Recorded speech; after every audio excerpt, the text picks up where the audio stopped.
Քնելուց առաջ անպայման ասա տիրոջը այս 3 խոսքերը, հատկապես վերջինը վերաբերում է քո ամբողջ ընտանիքի խաղաղությանը։ Առաջին. Տեր, շնորհակալ եմ քո առաջնորդության համար։ Այս անհանգիստ աշխարհում դու ինձ տվել ես ջերմ ապաստան։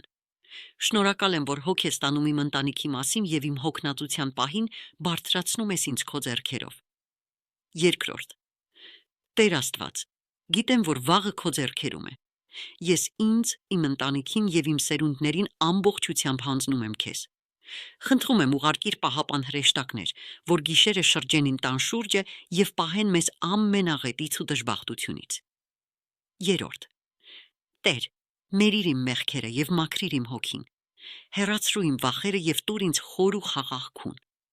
Ես հավատում եմ, որ վաղը դու նոր ճանապարհ կբացես ինձ համար։ Յուրաքանչյուր մարդ ով կգրի ամեն եւ կկիսվի այս աղոթքով, թող Տերը բացի նրա առաջ շնորհի դռները եւ նրա ընտանիքը շրջապատվի խաղաղությամբ։